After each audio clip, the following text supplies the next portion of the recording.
ladies and gentlemen, and welcome to another Digital Confusion Thursday Night Hangout. Hello, sir, and welcome to the world of Poland. Whee! Ladies and gentlemen, I, of course, am your host, Charlie, and I'm joined once again by the prolific counter himself, Zealeus. Indeed, it is good to see you, good sir. Indeed, it's good to be seen. So, ladies and gentlemen, this, of course, is the Thursday Night Hangout. It's a live show where we try our best to cover the topics most important to you.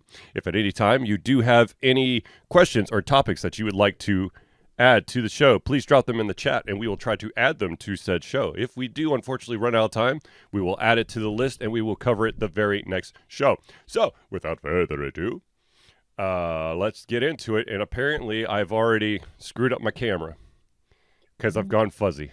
Oh no, it's because there's too much pollen in the way. It's just probably, yeah. That probably just need to clean the lens. Okay, let me just do the zippy zappy.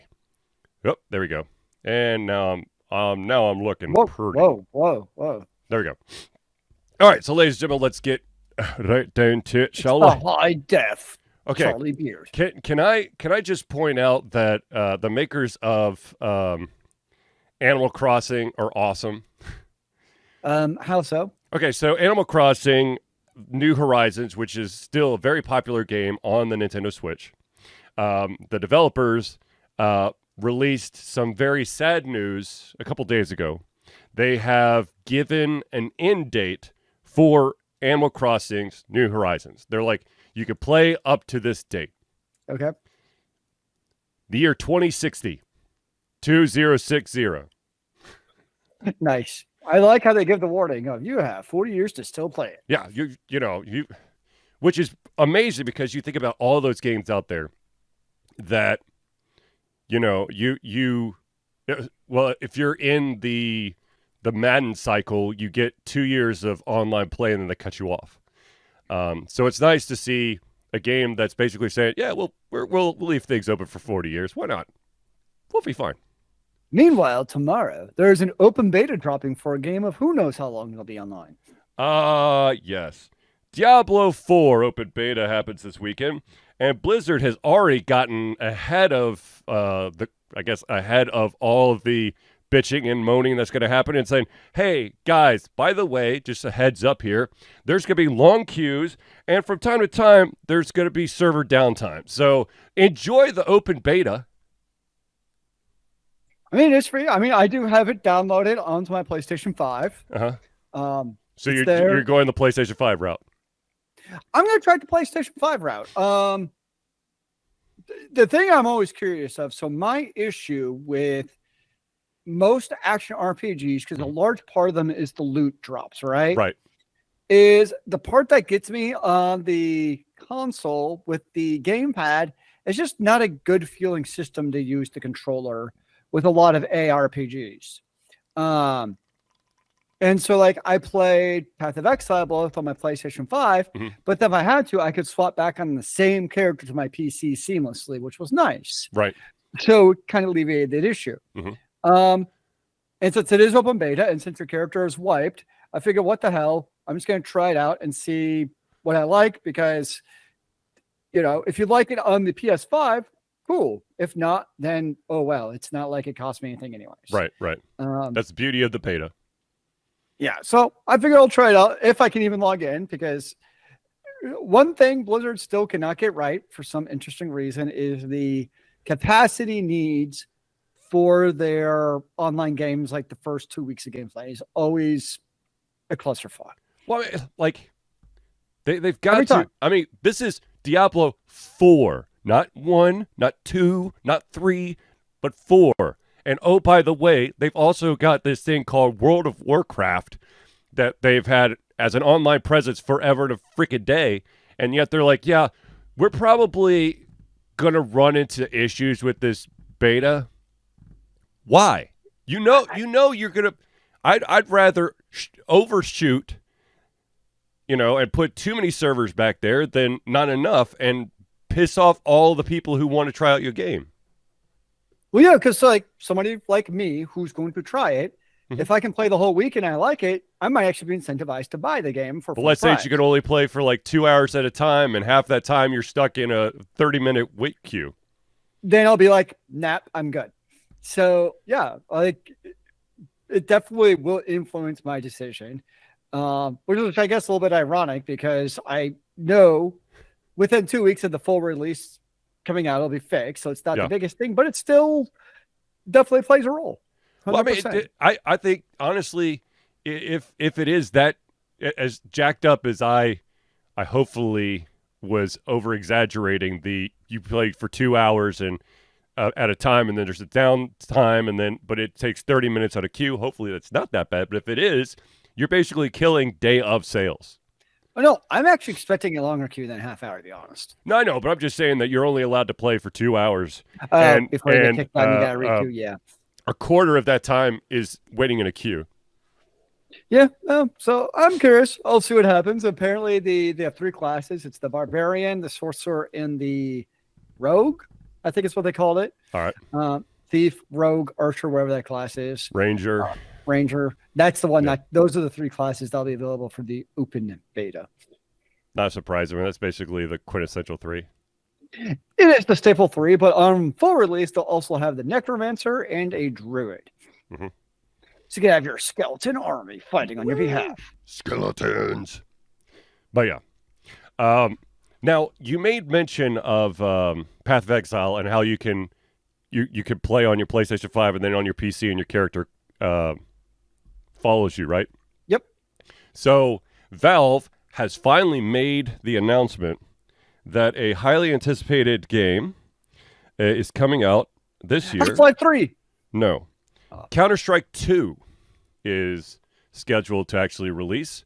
And, of course, everyone's going, okay, well, what does that mean for Counter-Strike Global Offensive people? Valve's already come out and said anything that you own in CSGO will immediately transfer over to CS2. See, now that's cool. Yes. Which, again, guess what that's going to do? People are now going to want to go from Global Offensive? Yeah, it's CSGO. CSGO to CS2. Yeah. Yeah, and that's the way to do it. So you're not starting from scratch. You can the look you have or whatever you've got carries over. And so it's like a seamless transition. And I will fully admit I do not like Counter-Strike. It's too realistic, and I suck at it. So that's 2 strikes in my book. But what's the 3rd strike? I suck at online games. That's like 1.5. Fine. 2. So there's maybe a quarter of a reason for me to be still playing. And no, thank you. I don't have enough time. There you go. Okay, there you go. All right, so I will admit, though, that I did take a look at one of the trailers, and it looks pretty. That's really the main, from my understanding, the main update. The thing that people are really going to get is that CS2 looks really nice. So I mean, I would imagine so, and why not? Yeah. Well, I mean, it's not, you don't have to, make it super duper pretty, but it's nice that that you're going to get that update, and then of course anything that you've got in CS:GO is going to look a whole lot better in CS2. Hopefully, fingers crossed. One would imagine so. Yeah, but that's. I mean, I'll be honest. I will not be checking it out. No, nor would I. I did check out at one time Overwatch 2 for about 2 matches, and I was bored of it. No, that was my extent. Yeah, I was like, I'm going to check it out, see what it is, and I just got into it, and I'm like, nope, I'm good. So I did think, you see any improvement over the first one, or is it just the same old shit? Same old shit. But the team makeup is different. I know, it's now 5 fuck ups instead of 6. Oh, but that's going to create all these different metas, right? Yeah. It's not supposed to be a question. I don't know. It's I think my first person shooter days are over for the foreseeable future. I mean, never say never. You never know. Yeah. But I'm definitely over them at the current moment in time. Yeah. Yeah. When was the last time I played a first-person shooter? I guess the closest I've gotten to a first-person shooter is probably a third-person. It's not really a shooter, though. I mean, technically it is, because Hogwarts Legacy, when you're in battle. Paladins counts. I don't remember the last time I played Paladins. Well, I played Team Fortress 2 for quite some time. Oh, yeah, absolutely. And I didn't play that for years. Yeah. And then Overwatch 2, played that for probably about 2 solid years. And so I'd say it's about another decade before I play another FPS. Let's see. I mean, I've played almost all the Halos. I played Paladins. I played Skyrim. Sorta could be construed. I mean, it's a first-person game, but I was more melee than I was ranged. So it's less of a shooter, more of a stabby stab man. But yeah. So I don't, like I said, when I tried to get into CS:GO, and it was just too realistic for me, and then not for me. But hey, no, that's fair. I get that. Good for everyone out there, and really, 2 huge thumbs up to Valve for allowing for a very smooth transition from one version of CS to the new version where you're carrying everything that you have instead of trying to split your gaming community. I did find it. It's like you have Steam, who's like Valve, who's holding on to like the last vestiges of their titles from years ago. Like Team Fortress 2, they're still releasing updates to. Yep.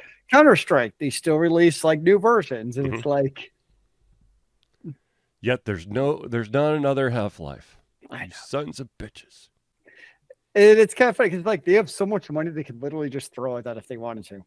Dude, I'm still I know that I've said this a million times, but when Valve wants to get super serious into VR and hit their weight behind the HTC Vive, you're going to see Half-Life 3. That is going to be their exclusive VR title. It has to be that big for them to truly jump into the VR stuff. Unfortunately, you're also going to need third-party publishers to also kind of pad the VR library. And yes, I know there are VR titles out there in the Steam library, but are there enough good, really utilizing the VR technology, or is it just kind of we're giving you a different view of the game? Or it could be like the Nintendo Wii, where Nintendo comes out with a VR console with the Zeldas and the Marios dedicated to the VRs. Oh, Jesus. I'm not saying we succeed, but that would be the other path is because Nintendo absolutely could do it. They would be. People are like, what the shit is this? Yeah, no, I mean, look at the 3DS, the Wii, the 3DS. I mean, the Switch, for God's sakes.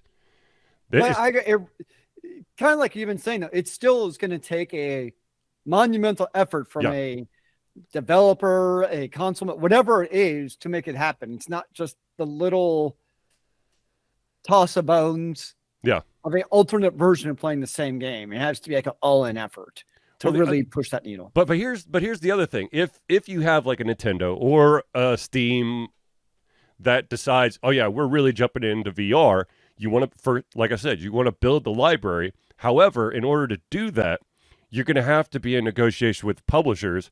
And as the wise saying goes, the easiest way to keep a secret is only to tell yourself. So as soon as you start saying, hey, by the way, we're thinking about truly getting into VR, that shit is going to leak. Well, the other thing that would help too would still be the VR big wireless headset. That would be amazing, but I just don't know. We have got so much wireless shit in our world now that jacks with stuff. Well, it would have to be like a wired, it would have to be like a dedicated 5G connection between the device and your headset. Right. What it would have to be. Right. I mean, that's really the only way it would work. Because it's not a big deal, but the wire is still kind of a pain in the ass. No, absolutely. Yeah. When you start swinging around and moving, there's a very good chance that you might yank the headset off of you or out of the console. Well, but then the other big issue would be the battery of the headset. That's true. Because right now, I mean, because like the one I have for the PS, it's pretty light actually. Like I was surprised actually by the lightweightness of it on my head. But I could not imagine how that'd be one chunky boy if you had to have a battery hooked up to it. Yeah. With the displaying, because the way it's displaying that like through the lenses, like you just have to have something there to give it that juice. It's wireless to your console. However, there is a plug that's running off the back of it that's in an outlet behind you. So you can't move around too much. But you don't have to worry about the wires in front because it's literally going down your back. Or it could be like one of those like belter people in space where like the battery pack is attached to like your waist. Like you have this like battery belt. And that's what it's plugged into. Oh, man. I could just see if that were the case, I could just see the amount of third-party battery pack belt makers that are going to come out. This is going to be the most comfortable VR battery pack belt on the market. It's just hooked in like straight into your Tesla car to charge it. Yeah. No, you're fine. The Tesla adapter, so you can play VR on the road. Oh, God. Actually, yes, while I'm driving, I'm just going to put on my VR helmet, and that's what I actually see the road through. Yeah, exactly. Actually, wasn't there in their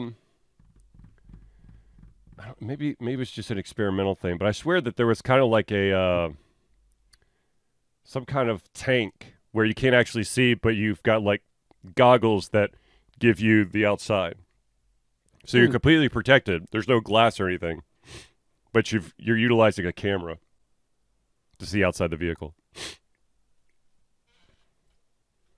probably a thing. Yeah, probably. You know, there's probably some crazy project out there. I don't know. All right, let's see here. The next story. In the wonderful world we live in, where there are individuals out there who need as much power as possible, and so they want to take over other people's countries, there is some new news. And that is that the producer of tons of different mobile games, Supercell, has now announced that starting this spring, which I'm guessing is maybe starting next month, all players from Russia and Belarus will be blocked from playing any of their games. Which I understand. We've seen this before. I mean, spring started 5 days ago, by the way. 3 days ago. Well, is that spring in where Russia is? I don't know. Is it ever spring in Russia? Probably not. In Russia, spring does not come to Russia. Russia comes to spring. No, I don't know. But anyways, so I mean, this has happened before. We've seen companies block access to their games or different parts of their services. But yeah, it's just like it's one thing to me, at least, like with Russia, like boycotting like the companies or doing business directly with the oligarchs and etc. Right. Versus like if basically the regular people who have absolutely no say or decision in the war are the ones who want to play the game. I feel a little bit differently about that. I mean, I have no problem with it actually doing it, but I don't think that's a decision I would make to actually prevent just everyday players from playing the game personally. To be totally honest with you, I think that this ploy would work better in the U.S. than it would in Russia, because we are such a needy country, and if we don't get our pleasures, we go nuts. Where Russia, Putin goes, "You'll be fine," and everyone goes, "Okay, we'll be fine, I guess." Yes, I don't know. We're sure there'd be riots in the street over. Oh God, yes. What? Somebody doesn't think the United States is worthy of your game? Are you a commie heathen? You son of a bitch! We'll burn your building to the ground. We must go bomb them for this atrocity. Exactly, because that's how all Americans think. Unfortunately. Yeah, I would say that's probably true. But not that that's all Americans think, but rather that that's the stereotype. But also, we've got enough people that would be the truth. There would be a very angry uproar over it, yes. Oh, dear God, yes. But, I mean, it's a nice statement, but I don't think it's not going to change anything. I mean, it would literally have to be the entire game industry going, by the way, you can't play any of our games. And then maybe that moves the needle. But unfortunately, with Russia, I don't think it matters. Right, I know. It's just at this point they're so far sunk in where, that's not going to matter. Look, the freaking IOC, the International Olympic Committee, will not allow the Russian flag to be displayed anywhere, and still Russia's doing what they do. They're like, okay. And apparently, there's a warrant out for Putin's arrest from the ICC. Oh, yeah, of course. No one's going to do anything. Means I can go to Russia and arrest Putin? Is that how that works? Best of luck getting out alive, but yeah. I mean... Citizen arrest in Russia. That'll go over real well. Not a big deal. I guess citizen's arrest. Yeah. I don't see an issue with that. Yeah, not at all. You're fine. So there was another story that came out, and this one kind of has my head scratching because this is just Microsoft being Microsoft. You know how like Microsoft tries to jump into a lot of things years after everybody else has done it? Yeah.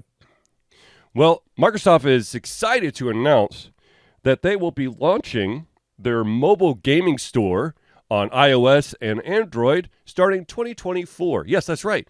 The Xbox mobile gaming store will be available on Android and iOS starting 2024. Huh.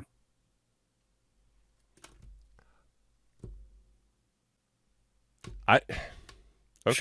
Sure.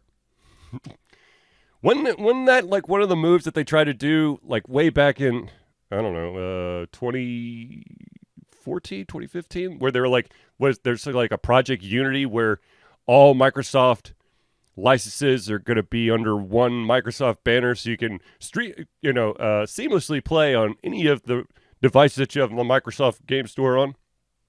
When is their library going to come to Linux? That's the real question. That would be interesting. That'd be very interesting. Probably never. That's very true. Because I would foresee that anything that you put on Linux, you'd have a bunch of people who would try to like program around all of the safety stuff or restrictions. Well, that's part of the fun of Linux, though. Of course. I mean, their stuff actually plays Mac on the Apple, plays nice on the Apple, so why not Linux? Just go to the next logical. Didn't Steam on Linux? There is actually, yes, a Steam client for Linux, but I wonder what that library is like. I'm gonna guess pretty limited. Yeah, I thought there's actually a way I think on Steam to filter like games for Linux and Mac. Yeah, I think. Well, I know for a fact that you could do it for Mac. I don't know about Linux though. It's like 2 games. I think it's like PC, Mac, or other. Yeah, not a whole lot of choice. I mean, really, your best choice, I think it's Wine. Yes, yeah, that's the Windows emulator. It's something. I mean, I don't really use Linux. I used to dabble with it for fun because why not? But now it's like, nah, I'm good. I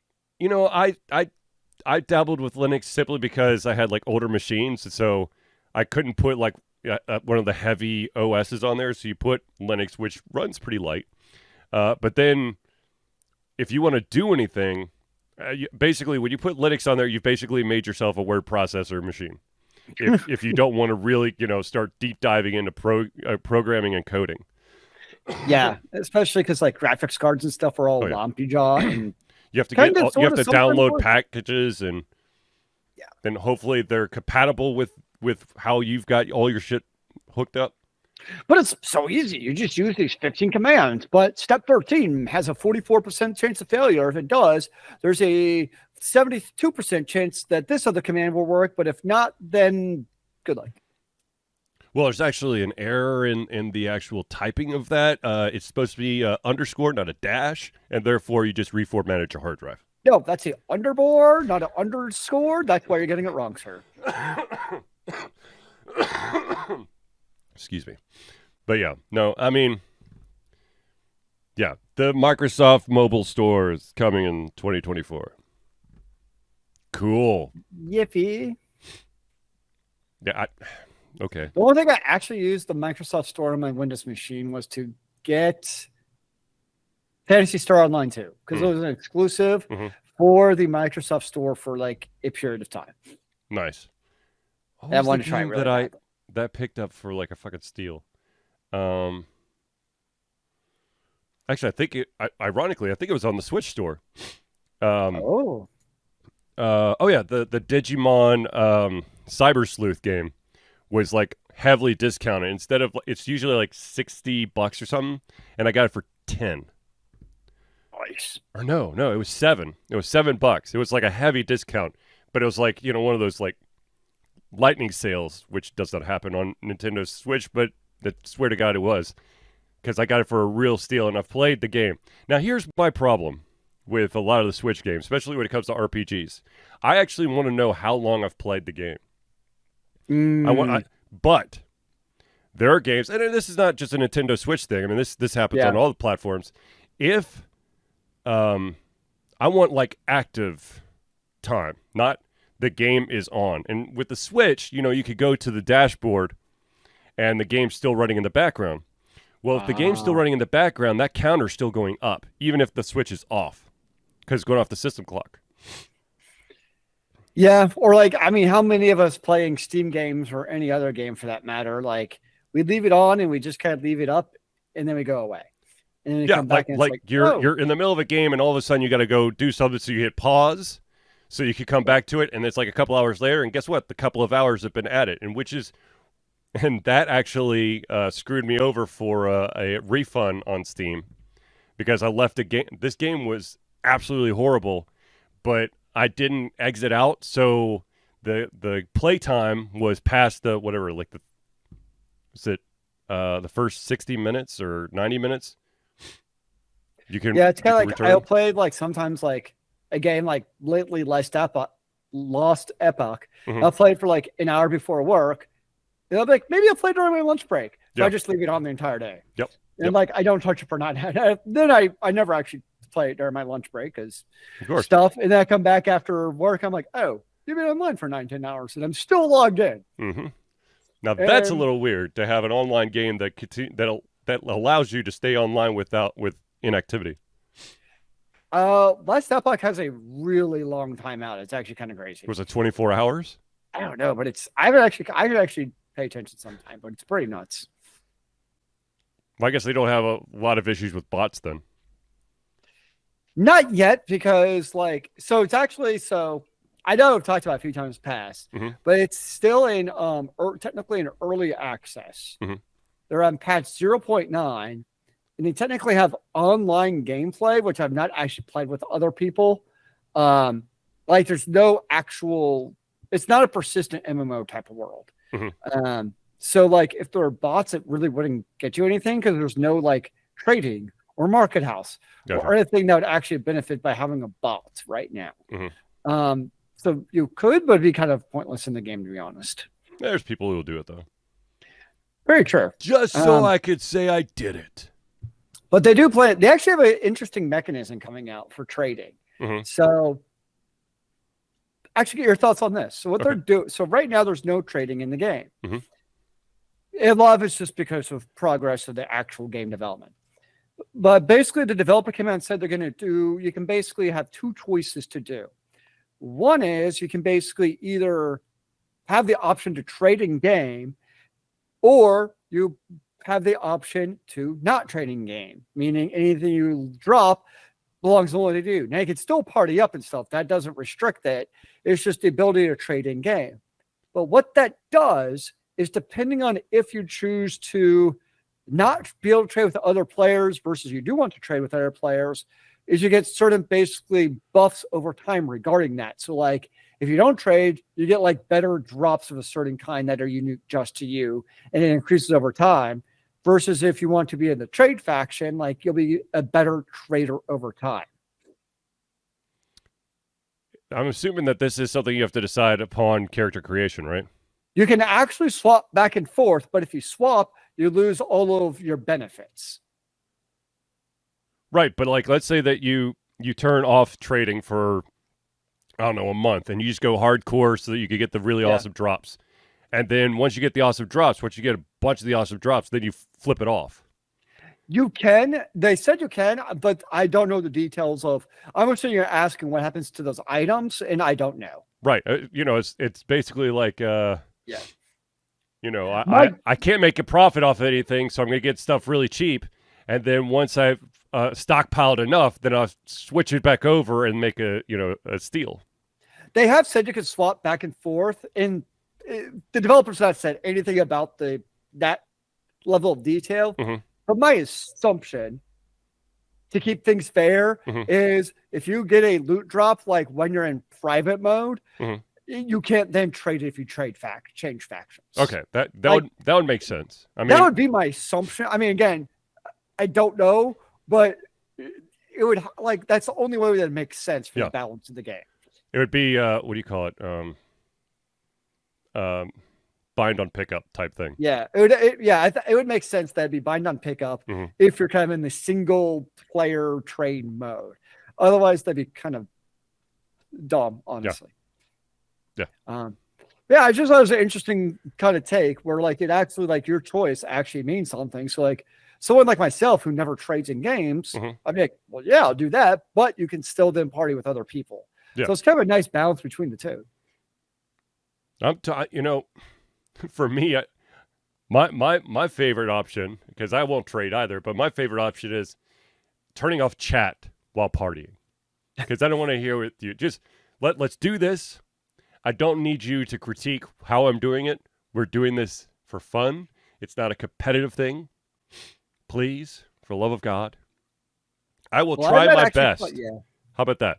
I have not partied with people in the game yet, so I still need to see how that goes. Yeah. So, I mean, it sounds cool. I hope it is bind on pickup if you've got it set to no trades, and then when you switch it over, you can't just trade all that good loot that you've been amassing. Yeah, people would definitely find a way to abuse Oh God, that. yes. And I wonder, people find any loophole to abuse anything in video games. I'd be very interested to see what the rate of bonuses is. Is it per day? Is it per time spent in game? Because if that's the case, then you just have a bot walk around in a circle for when you're not playing, so that you could continuously rack up the hours. That is all very good questions, sir. This is what goes on in a programmer's head. How can I break the game on the developer's behalf? I just wrote a script that makes you take 4 steps to the left. I spin around, take 4 steps to the right. So, yes, that's 8 to the left for those counting. You really want to do the cha-cha. And then I hop, hop, hop, squat, sit down, stand up, and bow. And do you do the YMCA while you're at it? And then I do my shimmy celebration. And then I floss. And then, like real floss or like hand floss? No. The dance floss. Oh, I thought maybe it's some floss in your pocket. No. Yes, I'm going to program floss into the game so that my character could just break out the floss and just be showing good dental hygiene. I mean, you're being a good example for the rest of us. Yeah. So, but yeah, I mean, sounds like an interesting thing. We'll see how. I'll be very interested to see how it's implemented. Yeah, no, I like when developers kind of think outside the box though with options. Mm-hmm. It's not just the way it always has been. Let's try something different. See how it goes. Yeah, I mean, the thing is, innovation is never a bad thing. It's unfortunately or fortunately. Sometimes things stick, sometimes things don't stick. But I will tell you this. You just don't know. I will tell you this right here, right now. Ladies and gentlemen, if you are ever a programmer and you are making something for the PC, do not try to reinvent the keyboard. It's WASD. That's what it is. WASD. Or if you want to get crazy, you could just use the arrow buttons. But don't try to put some other shit up there. Don't do some, well, this is going to be better. It's a Y, G, J, and N. I really don't think I've played games like that, to be honest. Well, I mean, unfortunately, or I guess fortunately, a lot of, there was, like we said, when you're trying to make a difference, when you're trying to make your game stand out, a lot of indie developers try to do, some kind of crazy thing that will set them apart from everybody. Changing up the key bindings is not the kind of changing up to make yourself unique you want to do. That is not the change we're looking for. No. No, sir.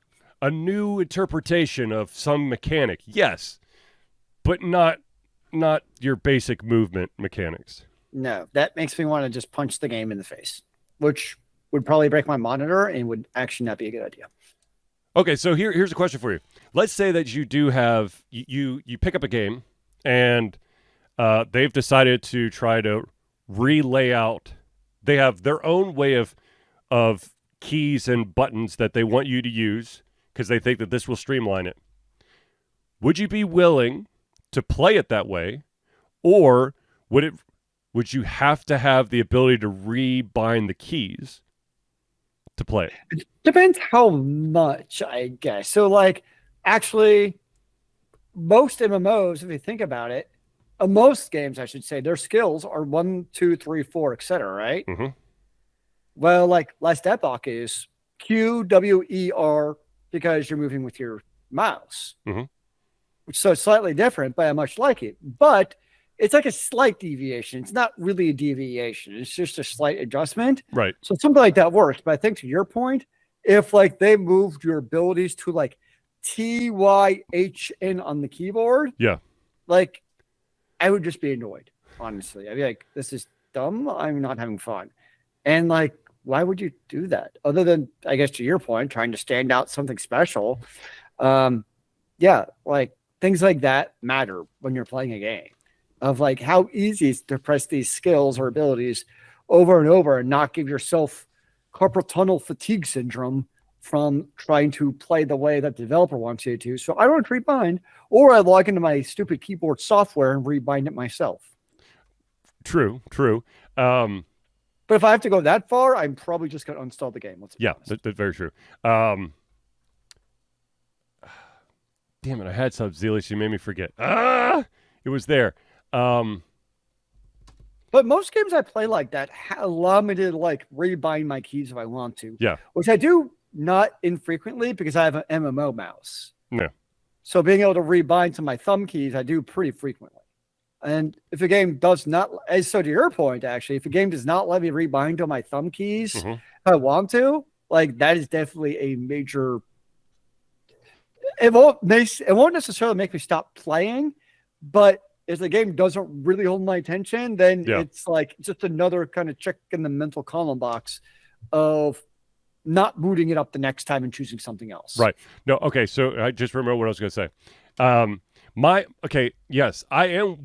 Like I said, I don't like it, but I'm willing to give the game a go. But my thing is, if you don't allow me to remap, and I'm spending more time looking at my keyboard to make sure that I'm about to press the right button than I'm actually looking at the screen to play the game, that's not going to work for me. Yes, there was actually a game I played not too recently that did that to me. The keys weren't in a weird place. Yeah. But there's just so many keys where I'm like, what do they all actually? Is it Torchlight Infinite? No, God of War. Oh. Because you have light attack, heavy attack, spell attack, bow attack, draw back your bowstring attack. Oh, wait, you have to draw back your bowstring at all these different keys for the different ways. Oh, now you also have whatever the stupid kid's name was. Yeah. Make him go do stuff. Yeah. And all these different things. And typically, I think with what you're saying, I find usually keyboard and mouse games, so PC, are typically pretty good about rebinding keys. But usually when it comes to the consoles, particularly the PlayStation 5, it's nope. You're going to play the way that it's up initially. Well, I will give some credit to some developers out there. There are, hopefully, when a developer has a game, they're allowed to test to the point where perhaps there are maybe 2 or 3 layout schemes that seem to excel and allow. Yes, you can't rebind the keys to exactly what you want, but there might be a setup that works better for you. I could see that, because I've seen quite a few games that'll do that approach. And of course they've always got weird ass names because they got to be unique. It's like, oh yeah, this is the tanker layout, and this is the gobstopper. I'm like, what the just say selection 1, 2, and 3. I like the unique. It gives unique names. It gives a little bit of character. Oh, well, actually, you know what? Thinking back on it, it's actually kind of brilliant to give it special names, because now when you're talking with your friends, you'll be like, oh yeah, I got the hunter rogue set up. That seems to be the best one for the type of character I play with. And people are like, it sounds like a really obnoxious DLC in Diablo 5 or Diablo 4. It's like, it's actually, oh god, I think you actually just gave Activision an idea. Shit. Run away! Change their key binds. Like each key you redo a key bind is DLC like key binds. Oh Jesus! It's gonna happen. Quick, patent that before it's too late. Yeah, unfortunately, yeah. God damn it! Why did I have to open my mouth, Zealeus? Oh God. Okay, real quick. So I've got 2 titles for this show that I want to put out there real quick. I have My Player is Showing Good Dental Hygiene, or DLC Keybinding. Ooh. I think the first one, though. Yeah, I think so too. Yeah, I think the dental floss, yes. All right, ladies and gentlemen, we're going to take a quick pause here to thank the amazing people that help Ultra Confusion be Ultra Confusion. So without further ado, let me tell you about some of the friends of the show. The first friend of the show that we've got to give a shout out to is, of course, the one and only the Indie Cluster. The Indie Cluster is an organization of independent game developers that want to gain exposure by being involved in the community. They collectively journey to popular conferences as a traveling booth to help gain attention for their games. They make partnerships with local communities to bring games to the mainstream mindset. They highlight local, unusual, and rare concepts to challenge the paradigm of the common. They also host events to teach kids and minority groups about game development to hopefully one day enter the industry themselves. For more information, go to indiecluster.com. The next shout out we got to give is to Noodle Boy Media. Founded in 2015 by Andrew Tran, Noodle Boy Media, previously Whack Kid 47 Media, is your choice for professional photo shoots and panel recordings at conventions. They pride themselves in providing a high level of professionalism, top-notch experiences, and quality services. If you want more information and to view their full list of services, check out facebook.com/noodleboymedia. The next shout-out we got to give is to the amazing man who will help all gamers with all their aches and pains in their joints, and that, of course, is Hero Chiropractic. Hero Chiropractic is a unique healthcare practice set up by Ryan Moore. The company's focus to elevate a patient's experience of freedom, creative expression, and joy. They believe that everyone can be a hero and has incredible heroic potential inside themselves waiting to be unleashed. Hero Chiropractic focuses on mobile chiropractic care in the greater Atlanta area. They are committed to healing clients by creating a plan of action uniquely suited for each person. They make that plan of action as convenient and affordable as possible, and most importantly, suited to your individual needs. For more information, go to herochiropractic.com. The next shout out we gotta give is to the music maestro himself, CrossPad Creative. Need a new logo or want to work on a full branding and content strategy? Or maybe you need music or audio for your content, just like Ultra Confusion. CrossPad Creative offers a whole host of solutions for individuals and small businesses. Just email Josh at crosspadcreative@gmail.com and see what he could do for you. And apparently, because he's being kept so busy, he still doesn't have a website. Just a shout out. All right, the final one we got to do is to the OG himself, and that, of course, is Agile Axiom. By day, Axe leads both a development team and system administration team working on satellites at NASA's Goddard campus. But while not in meetings and many times during, he is the Agile evangelist Agile Axe, championing the philosophy of Agile and trying to make the world a better place for software developers, testers, system admins, and software projects the world over. Decades of experience in software development and leading Agile teams are brought to bear against evil processes, inefficient work, and bad habits. For more information, go to agileaxiom.com. Now, ladies and gentlemen, I know that we just listed a bunch of amazing individuals and groups, and I know that you are now clamoring to find out, how do I become a friend of the show? Well, ladies and gentlemen, I'm happy to report that Alter Confusion survives on the love and support of fans like you. And so we have a Patreon page. Patreon lets you, the fans, lovers, haters, demigods, interdimensional beings, gods, demons, aliens, werewolves, vampires, mummies, and more to become active participants in the work we love through a monthly membership. This gives you access to exclusive content, community, and insight into our creative process. In exchange, we gain a bit more freedom to do our best work and the stability we need to build an even stronger creative career. We currently have 2 tiers that you can pledge at. We have the $1 a month tier or $12 a year tier, and that will get you early access to all the playthroughs as well as Patreon-only posts that you can participate in. If you're feeling a little frisky, there is the $5 a month. That's $5 a month. There's $60 a year tier, and not only do you get everything at the $1 tier, but you also gain your name or organization added to every single Friends of the Show section of Thursday Night Hangouts. So if you want to become a patron of Alter Confusion, go to Patreon. That's patreon.com/Altered Confusion today. Now, Alter Confusion is a huge supporter of trying to help out people, especially kids. And so we have successfully fundraised for Extra Life for 12 straight years. Extra Life is gamers doing what they do best, game, to help sick and injured children at their chosen Children's Miracle Network Hospital. The money that we raise through Extra Life will go directly to Children's Healthcare of Atlanta as unrestricted funds. This means that the hospital decides where and how to spend the money to ensure the dollars we raise make the biggest impact in the lives of the kids they treat. So if you have the capacity to donate, please go to extra-life.org and search for Altered Confusion. And I will apologize if I'm sniffling and I'm sounding weird, but my sinuses are all of a sudden deciding to empty out, so I'm getting, it's very hard for me to speak right now. Just all of a sudden? It has not happened before? No, it happens, but, it's the wonders of allergies. Your sinuses drain at random intervals. And apparently right now is one of those intervals. Nice.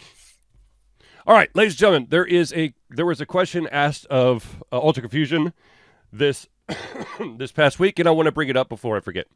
And that is, Zealeus, I'm going to start with you, and then I'll give my answer.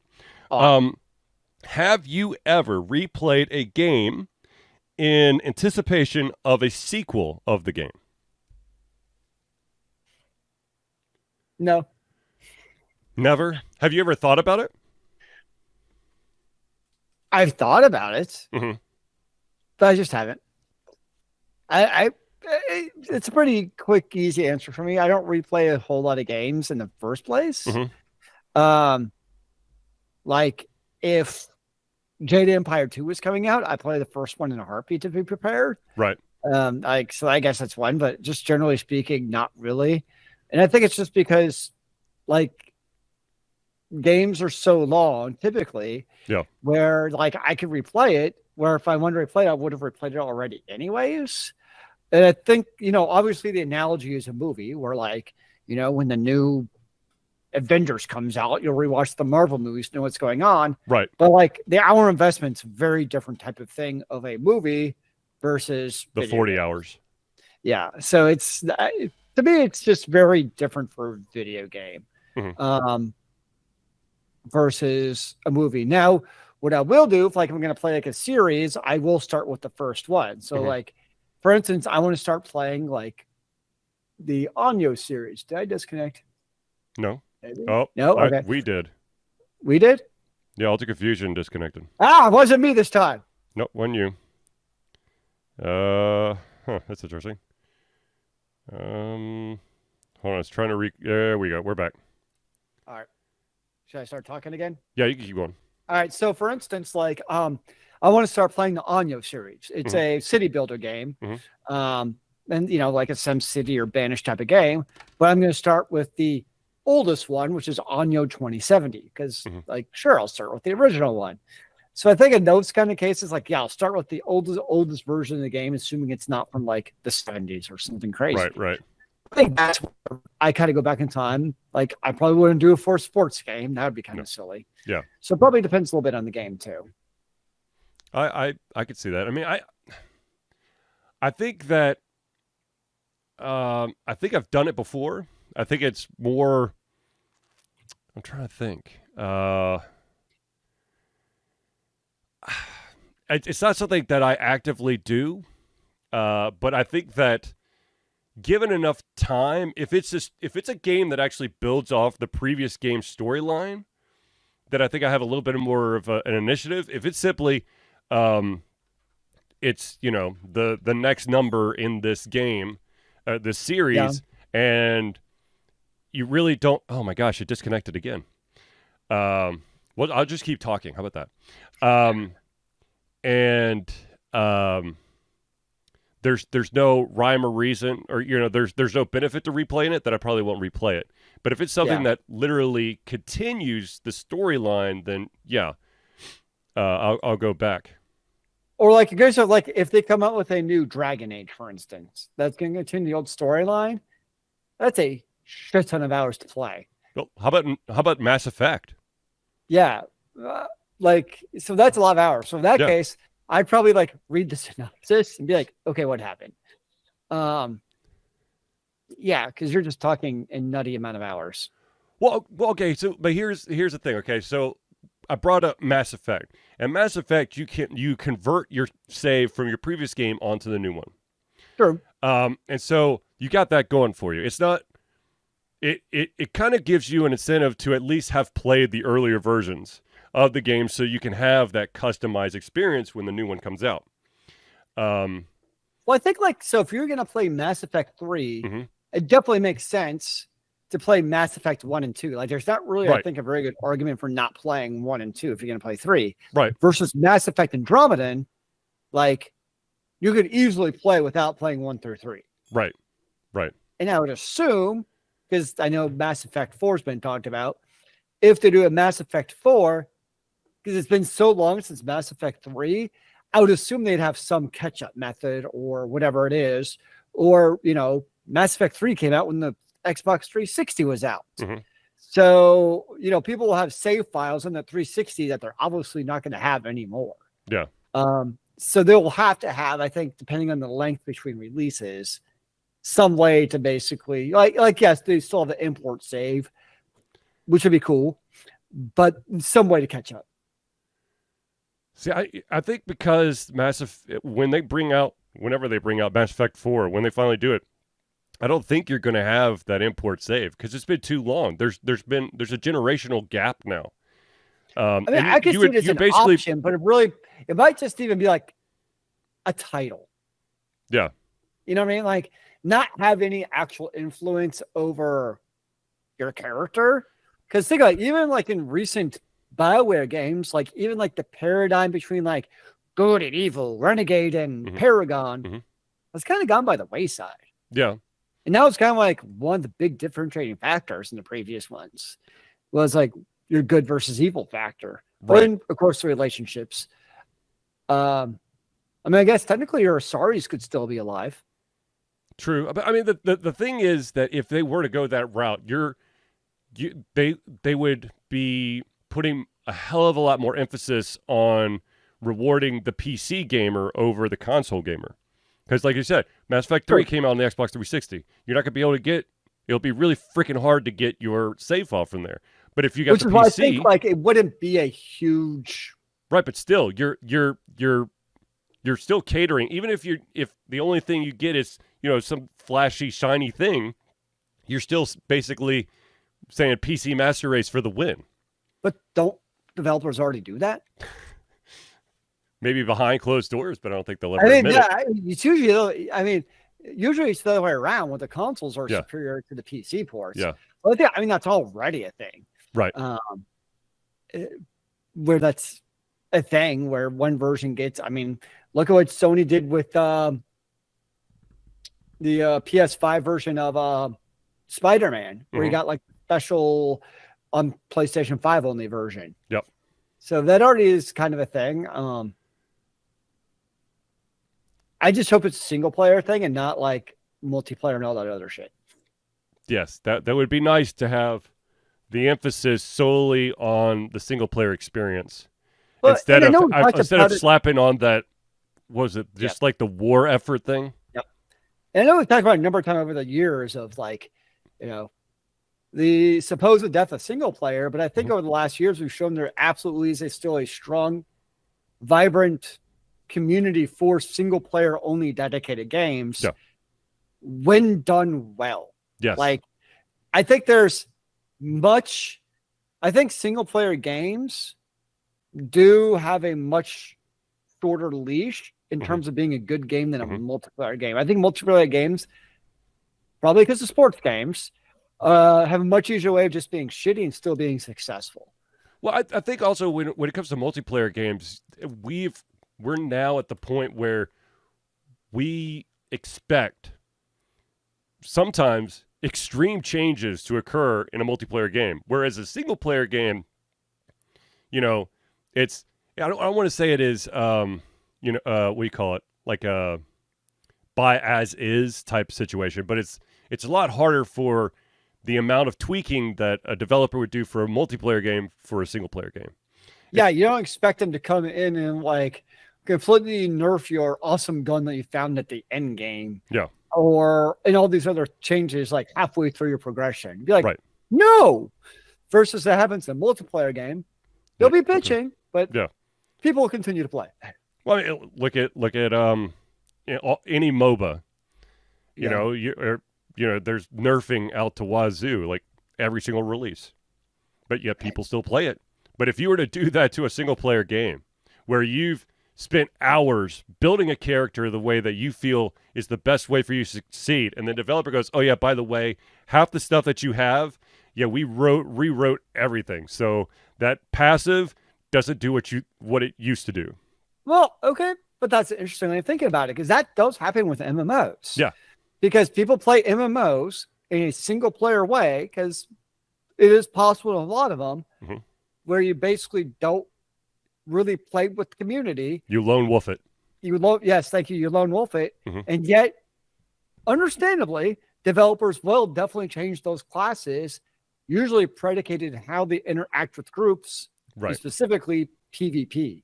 So, there's always a ton of tweaks and everything else and balances based around PvP, even for a lot of players, myself included, who basically don't touch PvP in MMOs. Well, I think for that, I think the rationale is that you would be messing with only the minority.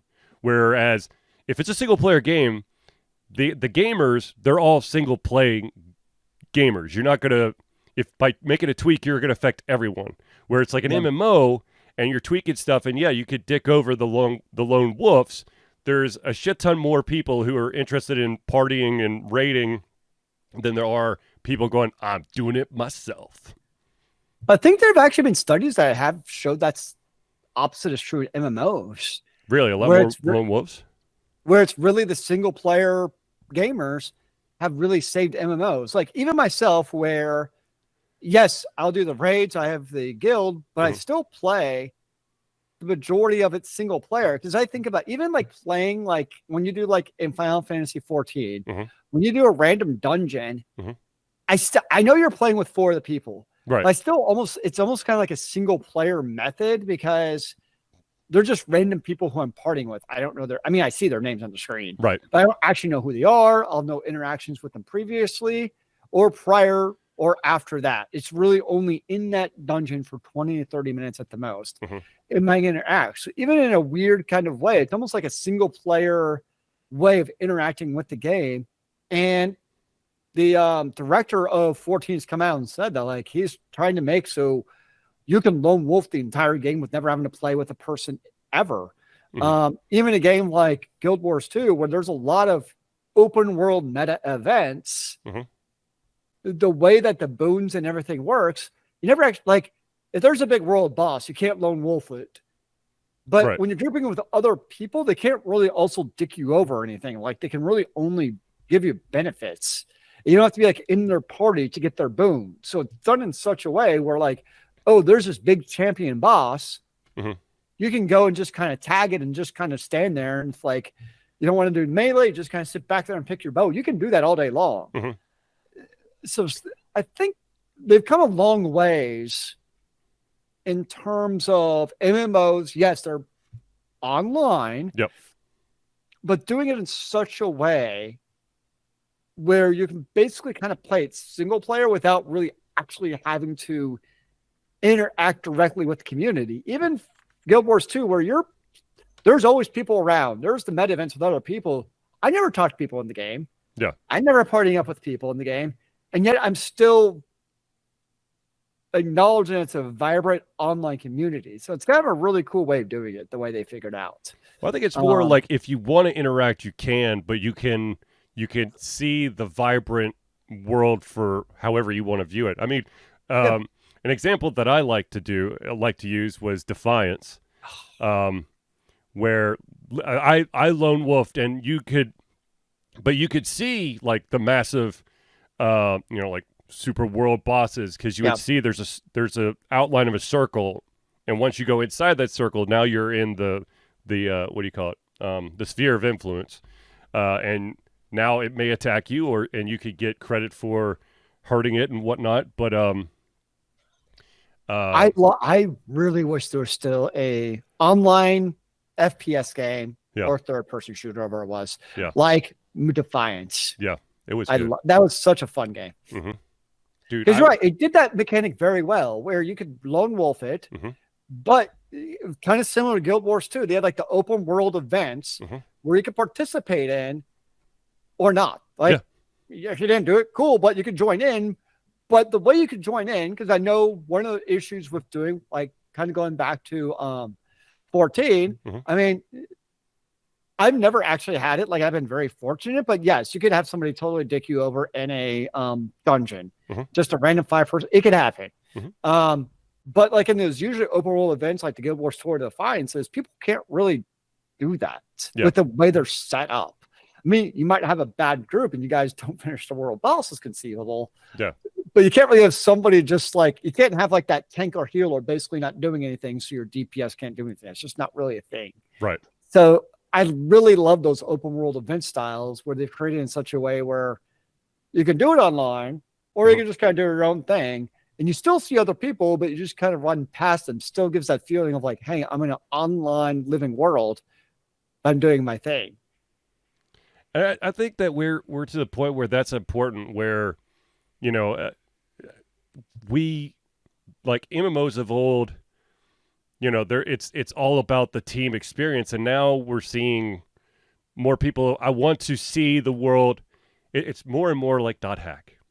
Well, the anime, not the well, I mean, I guess the game as well, but the anime where you log into this world and there are people who focus on just collecting items, or being a trader of items, or an individual whose main focus is to find the hidden areas. They're not interested in killing all the massive bosses. You basically get to create the experience you want to. And that's been over the last number of years. You've seen a number of MMOs, and most fail spectacularly because their advertising is exactly what you're saying. Where you can do, they call it a sandbox MMO, where you can do anything, but none of them have actually really done that. Where, I mean, every MMO, you have to do combat to level up. So actually, Guild Wars 2 is a good example, because you can actually level up doing crafting. But in order to craft go mine nodes, you still have to go out in the world at some point where there's going to be mobs that aggro you. Right. Now there's a game coming out called Pillars of Creation. Mm-hmm. It's an MMO that's been in progress for God knows how long. But it's one of those that's supposed to be kind of like we were saying, where like you can basically do whatever you want in the game and still succeed. And there's a couple of MMOs I know that are in the works where that's what they're trying to do, where, you know, think about like our real world, right? Like the Jeff, I'll call them the overlords, like the Jeff Bezoses and they're not warriors. They're, you know, capitalists who made a lot of money that way. Yeah. But you can't do that at MMO. It's like you have to go combat. So yeah, in some ways, like an MMO, to have it where you could still be like the Uber #1 with never having swung a sword in your life. Yeah. Right. I think people would love that. I mean, I guess EVE Online tries to do that. I know you still will get involved in conflicts and competitions, but you can become like the mining trading overlord. Oh, absolutely. Yeah, there's still a chance that you're going to pull some pirates or something, but you could absolutely spend the entire. That's what I did. That's true. So that is actually one game where it can do it is EVE Online. Yeah, but I would consider the outlier. Yeah. No, and I think the problem that you see with a lot of the MMOs out there that try to go, we're a sandbox MMO, is that they get, they talk it up like, you could succeed in any way, but the upside to having the ability to do whatever you want to is, player experience can go through the roof, but the downside is you have to have every different type of scenario polished. Otherwise, you're going to piss off someone, and that's not possible. Like, you could go through as, just a crafter. And then, like you said, absolutely. However, you can't, but in order to actually be able to be a true crafter, you're going to have to kill all these mobs to get these special recipes that you can't get unless you actually kill them. You can't buy them. Then okay. Then it's not really, you're force feeding me to experience stuff I don't want to experience. Yeah. So, yeah. It's almost a need like trade wars to MMO. Yeah. I don't know. It's when you have a game that tries to incorporate different aspects to make it cool. It's fun to have games that have, different types of, it's an action RPG, but also has a puzzle element and also has, a rhythm element. But when you have those, what a lot of the developers do is they literally have like a small section of the game where you get to do this so they could claim it. And then, but they don't utilize it throughout the entire game. It'll be thrown in the middle and then be like forgotten. And that's not the experience that, if you're going to have a rhythm part to the game, then it should be throughout. Now, of course, there are games out there that build, that you start very simple, and then as the game progresses, you get more complicated. There's games out there where, you open up skill slots that allow you to do more stuff as you go through. And there's games out there that add new wrinkles. Like, okay, now there's going to be these puzzles that require, you using mirrors to set lasers. But then that's something that continue, they build off it. It's not just like they give it to you and then they take it away. So, but it's tough. It's really hard to do. Or you get amnesia and you forget how to use the layers. Yeah, that's the other thing is when you have those games that add layer upon layer of complexity, and you are a gamer that takes a little bit of time off, and then you have to come back and relearn all those layers of complexity. That sucks. So, excuse me. All right, are you going to die at the end here? God, I'm going to try not to. Zealeus, do you have any closing thoughts, sir? It is a beautiful day to be alive. That works for me. I'm interested tomorrow to see if I can actually log into Diablo 4. Yes, please keep us appraised of how long the queues are and if you actually get to play before server downtimes. Because it will happen. Oh, God, yes. Yes, absolutely. Yes. All right, ladies and gentlemen, I'd like to thank everyone for tuning into the Ultra Confusion Thursday Night Hangout. For myself, Charlie, and Zealeus, it's been a pleasure giving everything in our heads, our mouths, and, of course, our hearts. Zealeus, you're off next week? Yes, sir. Okay. We'll try to see if we could get a Thursday Night Hangout together for next week. If not, then I'll be streaming on Thursday. So until then, ladies and gentlemen. You're more than welcome to come join me at the concert. It'll be a fun show, sir. Come on. With my wonderful allergies and health, that's probably not a success, okay? Maybe all the jumping up and down will figure it out, like jiggle it out of your brain. Probably not. All right, ladies and gentlemen, we'll see you soon. But kids keep on gaming in the free world. Amen to that, brother.